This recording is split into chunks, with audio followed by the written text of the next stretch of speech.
স্বাগত news 24 global টাইমে। দর্শক, বিশ্বের নানা প্রান্তের খবর নিয়ে আপনাদের সাথে আছি আমি ফয়সাল মাহমুদ। শুরুতেই জানিয়ে দিব শিরোনাম।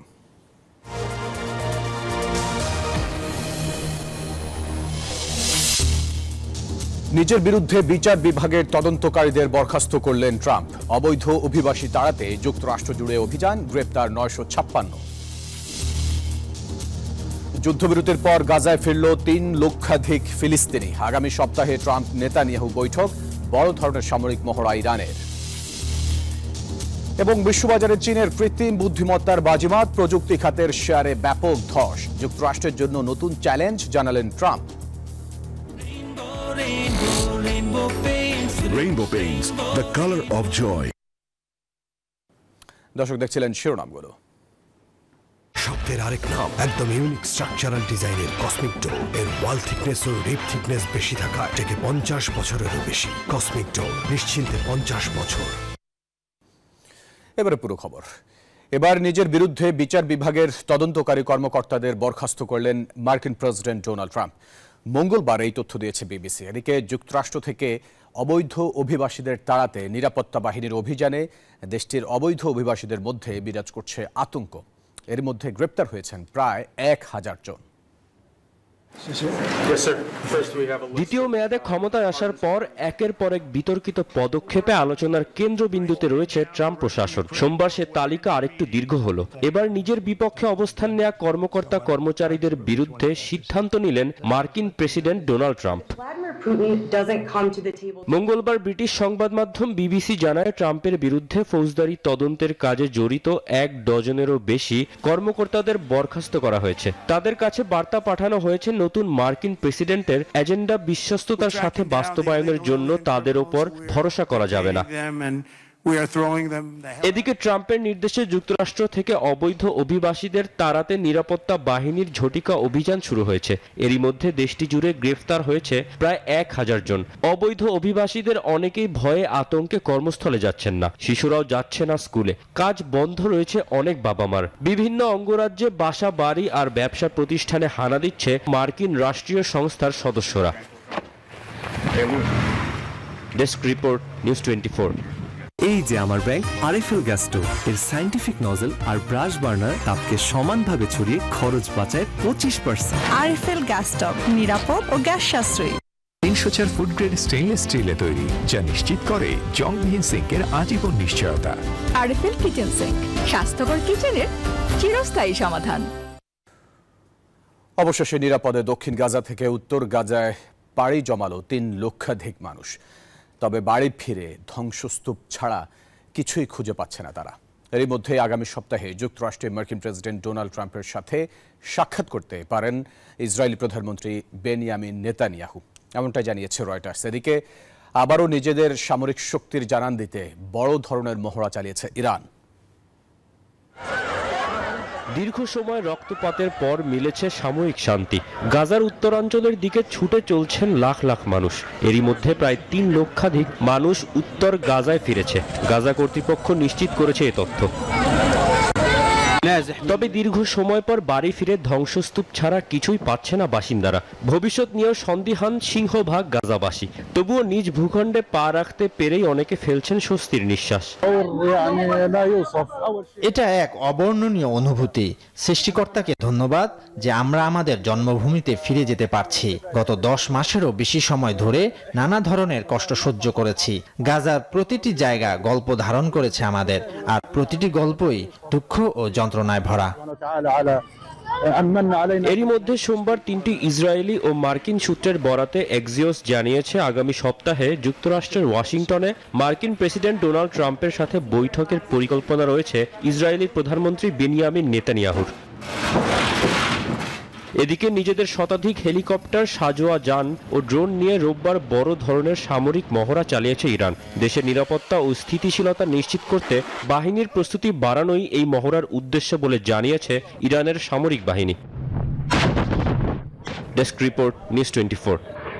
বিজলি কেবলস যে কোনো স্থাপনার বৈদ্যুতিক সংযোগকে রাখে নিরাপদ। এর স্কিন কোটেড ইনসুলেশন সম্পূর্ণ ফায়ার রিটার্ডেন্ট, তাই বিজলি কেবলস নিজেই নিজেকে নেভায়। বিজলি কেবলস, নিরাপদ আজীবন। ট্রাম্পের শুল্ক হুমকির মাঝে এবার বিশ্বের প্রযুক্তি খাতে তোলপাড় চালাচ্ছে চীনের স্বল্প বাজেটের ডিপসিক এআই। আর এতেই বছরের প্রথমেই বড় সংকটে মার্কিন শেয়ার বাজার। একদিনে প্রায় 60,000 কোটি ডলার পতনের মুখ দেখেছে দেশটির শেয়ার বাজার। চীনের সাফল্যে উচ্ছ্বসিত বেজিংবাসী। এদিকে প্রতিযোগিতায় জেতার জন্য এটিকে যুক্তরাষ্ট্রের নতুন চ্যালেঞ্জ হিসেবে দেখছেন ডোনাল্ড ট্রাম্প। 20 জানুয়ারি ব্যবহারযোগ্য নতুন কৃত্রিম বুদ্ধিমত্তা প্রযুক্তি চালু করে চীনা সংস্থা ডিপসিক। এই ধাঁচের আরও একটি বহুল ব্যবহৃত প্রযুক্তি হল ওপেন এআই এর চ্যাটজিটিপি। তবে তার চেয়ে খুব সস্তায় এই নতুন প্রযুক্তি বানিয়ে ফেলেছে চীন। এরই মধ্যে এই এআই এতটাই জনপ্রিয় হয়ে উঠেছে যে অ্যাপ স্টোর থেকে ডাউনলোডের সংখ্যায় মার্কিন প্রতিদ্বন্দ্বী চ্যাটজিটিপিকেও পেছনে ফেলেছে। ডিপসিকের প্রভাবে বিশ্বব্যাপী প্রযুক্তি খাতের শেয়ার বাজারে ধস নেমেছে। এমন অবস্থায় মার্কিন এনভিডিয়ার বাজার মূল্য থেকে প্রায় $593 বিলিয়ন উধাও হয়ে গেছে, যা ওয়াল স্ট্রিটের ইতিহাসে কোনো কোম্পানির জন্য একদিনের সর্বোচ্চ ক্ষতির রেকর্ড, যা নিয়ে উচ্ছ্বাস প্রকাশ করেছে বেইজিংবাসী। মাত্র একটি প্রযুক্তি গোটা বিশ্বের নজর ঘুরিয়ে দিয়েছে। চীনের উপর নজর রাখছে যুক্তরাষ্ট্র। আমরা এই খাতে আরো সাফল্য আনবো তা নিয়ে সন্দেহ নেই। বিষয়টি নিয়ে মুখ খুলেছে মার্কিন প্রেসিডেন্ট ডোনাল্ড ট্রাম্পও। এটিকে ইতিবাচক বললেও জানিয়েছেন যুক্তরাষ্ট্রের জন্য বড় চ্যালেঞ্জ হবে এই প্রযুক্তি। চীনা এআই মডেল ডিপসিক বাজারে যে ঝড় তুলেছে সেটা আমাদের শিল্প মহলের ঘুম ভাঙিয়ে দেবে। প্রতিযোগিতায় জেতার জন্য আমাদের চূড়ান্ত মনোনিবেশ করতে হবে। ট্রাম্পের শুল্ক হুমকির মাঝে চীনের এই কৃত্রিম বুদ্ধিমত্তার ধাক্কার বিষয়টি বিশ্ব রাজনীতিতে গুরুত্বপূর্ণ বলে মনে করছেন সংশ্লিষ্টরা। আর বিশ্লেষকরা বলছেন, দ্রুত এই খাতের বাজারে মার্কিন একচেটিয়া আধিপত্য থাবা বসাবে চীন। মাসুদ রানা, নিউজ 24।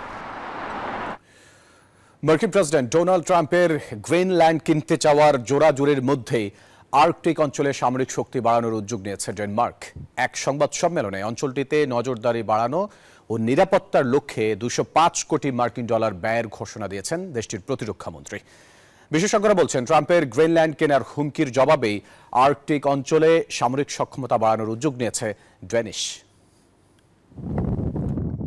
যুক্তরাষ্ট্রের প্রেসিডেন্ট নির্বাচিত হওয়ার পর থেকেই ডেনমার্কের নিয়ন্ত্রণে থাকা স্বায়ত্তশাসিত অঞ্চল গ্রিনল্যান্ড কিনে নেওয়ার জন্য ড্যানিশের প্রধানমন্ত্রীকে চাপ দিয়ে আসছেন ডোনাল্ড ট্রাম্প।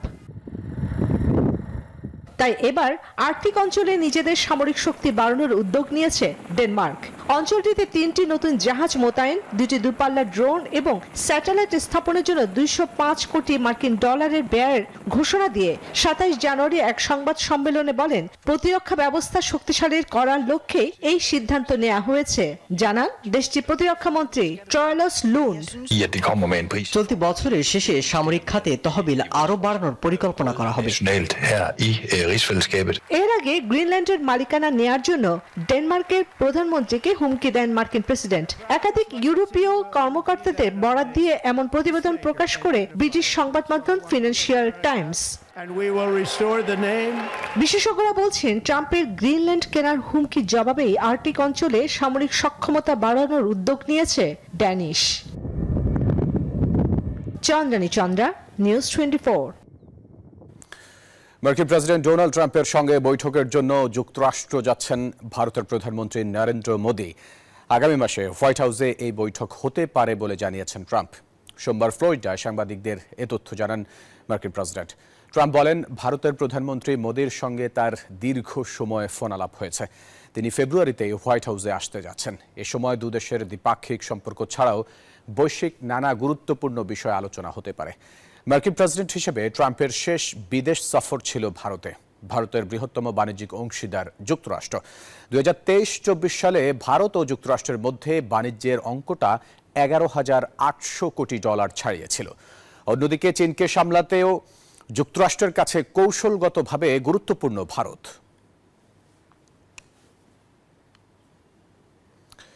অবশেষে পদত্যাগ করলেন সার্বিয়ার প্রধানমন্ত্রী মিলোস ভুসেভিচ।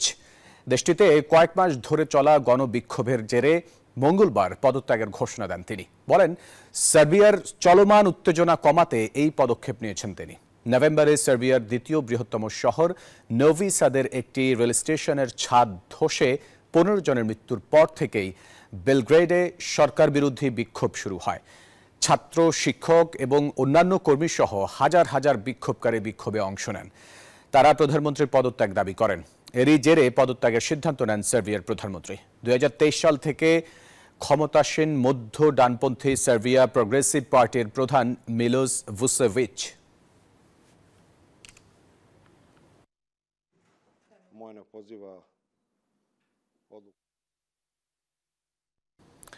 গ্লোবাল টাইমের সময় হলো একটা বিরতি। ফিরছি আরো খবর নিয়ে, সাথে থাকুন।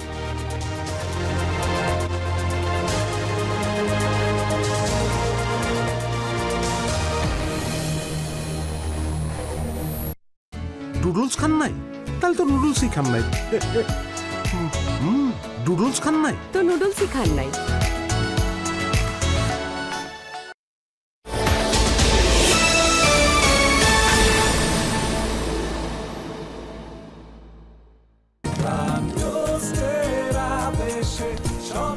প্রিমিয়াম ময়দা থেকে তৈরি, প্রোটিন, আয়রন ও ফাইবার সমৃদ্ধ প্রাণ টোস্টের আবেশে সবাই কাছে আসে।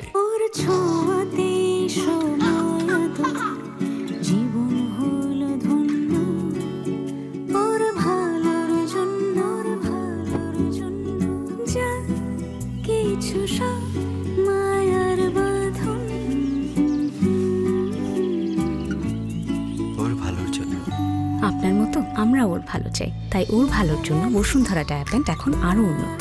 এর এরগোনমিক শেপ এবং সুগঠিত লেগ কাপ আরো বেশি লিকেজ প্রতিরোধক। ব্রিদেবল ফ্যাব্রিক রাখে র্যাশ মুক্ত। Hot air through top sheet দ্রুত শোষণ করে সোনামণিকে দেয় কোমল অনুভূতি। বসুন্ধরা ডায়াপ্যান্ট, ওর ভালোর জন্য।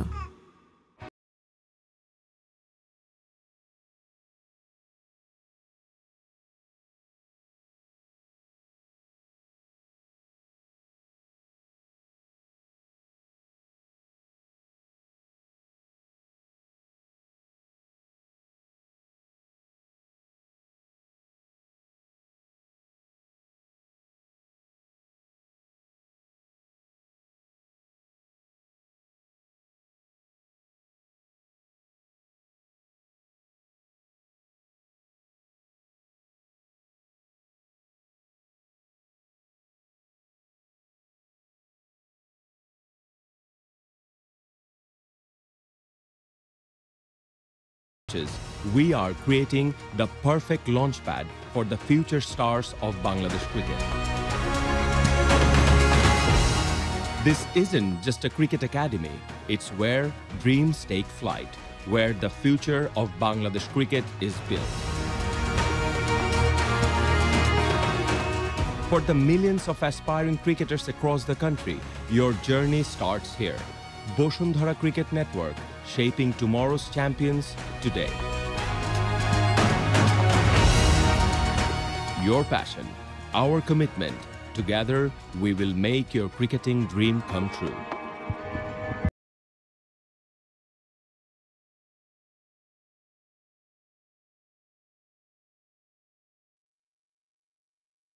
দেয়ালে দাগ নিয়ে নো টেনশন, থাকলে Rainbow Acroplast emulsion. Rainbow paints, the colour of joy. পাওয়া যাচ্ছে রেইনবো পেইন্টসের শোরুমে। অনলাইনে অর্ডার করুন অথবা .com-এ।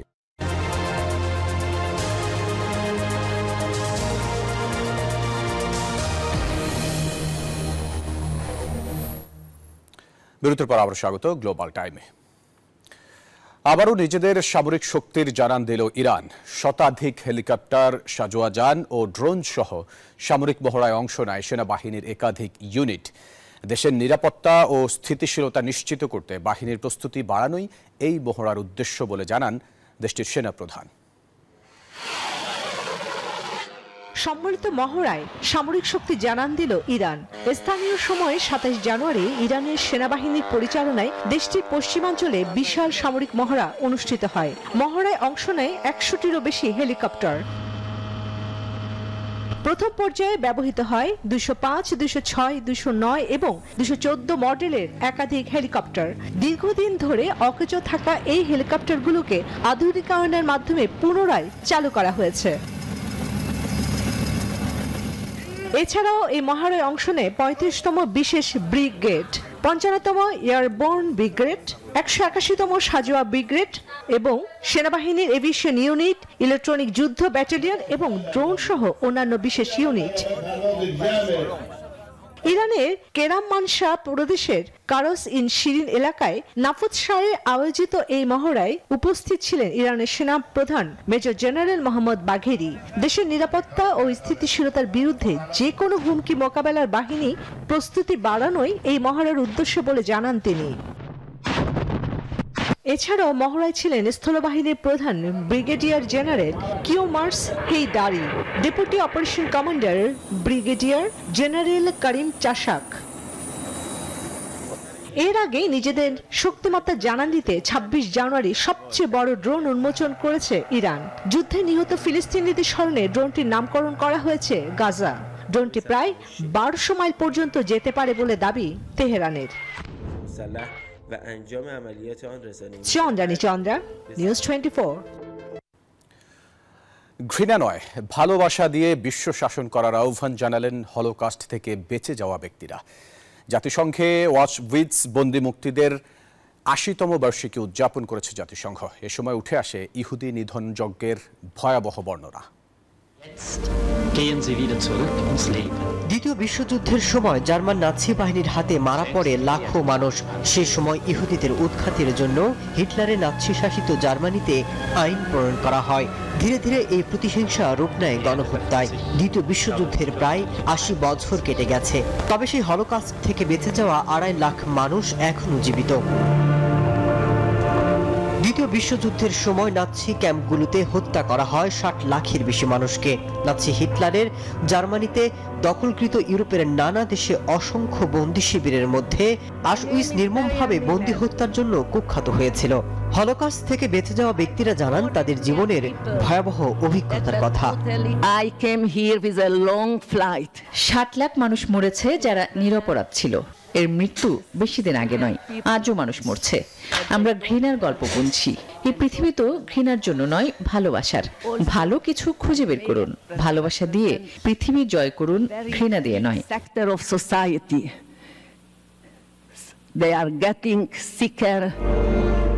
দ্বিতীয় বিশ্বযুদ্ধের আগে এবং যুদ্ধ চলাকালীন হিটলারের নেতৃত্বে জার্মান নাৎসি বাহিনী ইউরোপের ইহুদি জনগোষ্ঠীর অর্ধেকের বেশি মানুষকে হত্যা করে। ওই সংখ্যা ছিল আনুমানিক ৬০ লাখ। এছাড়া সোভিয়েত যুদ্ধবন্দী, কমিউনিস্ট মানুষ এবং সংখ্যালঘু জনগোষ্ঠী, শারীরিক এবং মানসিক প্রতিবন্ধী ব্যক্তিসহ বিভিন্ন রাজনৈতিক এবং ধর্মীয় মতাদর্শের প্রায় ৫০ লাখ মানুষকে হত্যা করা হয়। মাসুদ রানা, নিউজ 24। সবকিছু ঠিক থাকলে চলতি বছর সেপ্টেম্বরেই মিলবে রাশিয়ার তৈরি ক্যান্সারের ভ্যাকসিন। দেশটির গামালিয়া রিসার্চ ইনস্টিটিউটের পরিচালক আলেকজান্ডার গ্রিন্সবার্গ সোমবার নিশ্চিত করেছেন এই তথ্য। আরটি নিউজে বলা হয়, চিকিৎসা ক্ষেত্রে এই টিকার ব্যবহার সংক্রান্ত অনুমোদনের জন্য স্বাস্থ্য মন্ত্রণালয়ে এরই মধ্যে আবেদন করেছেন তারা। আগস্ট শেষ হওয়ার আগেই মন্ত্রণালয় অনুমোদন দেবে বলে তারা আভাস পেয়েছেন। অনুমোদন দিলে গামালিয়ার এই টিকাটি হবে বিশ্বের প্রথম ক্যান্সারের ভ্যাকসিন। mRNA প্রযুক্তিতে নতুন এই টিকাটি প্রস্তুত করা হয়েছে। mRNA মূলত এক প্রকার প্রোটিন যা মানুষের রোগ প্রতিরোধ ক্ষমতাকে কোনো বিশেষ রোগ বা অসুস্থতার বিরুদ্ধে প্রশিক্ষিত করে তোলে। ক্যান্সারের প্রাথমিক স্তরে এই ভ্যাকসিন সবচেয়ে বেশি কার্যকর বলে দাবি করা হয়েছে।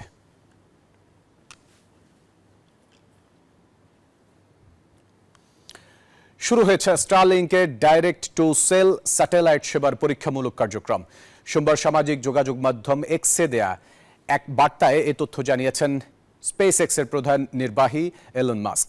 তিনি জানান, এই সেবা সরাসরি স্যাটেলাইট থেকে মোবাইল ফোনে ইন্টারনেট সংযোগ সরবরাহ করবে, যা প্রচলিত মোবাইল টাওয়ার নির্ভরতা দূর করবে। স্টারলিংকের নতুন প্রজন্মের স্যাটেলাইট প্রযুক্তি ইন্টারনেটের গতি 2 Gbps পর্যন্ত বাড়াতে পারে। ফলে গ্রামীণ ও প্রত্যন্ত অঞ্চলের পাশাপাশি শহর এলাকাতেও উন্নত ইন্টারনেট সেবা নিশ্চিত করা সম্ভব হবে। মোবাইল ফোনকে সরাসরি স্যাটেলাইটের সঙ্গে সংযোগ স্থাপনে সক্ষম করবে এই সেবা। এর ফলে মোবাইল টাওয়ার ছাড়াই যে কোনো স্থানে ইন্টারনেট ব্যবহার, টেক্সট পাঠানো ও কল করতে পারবেন এর ব্যবহারকারীরা।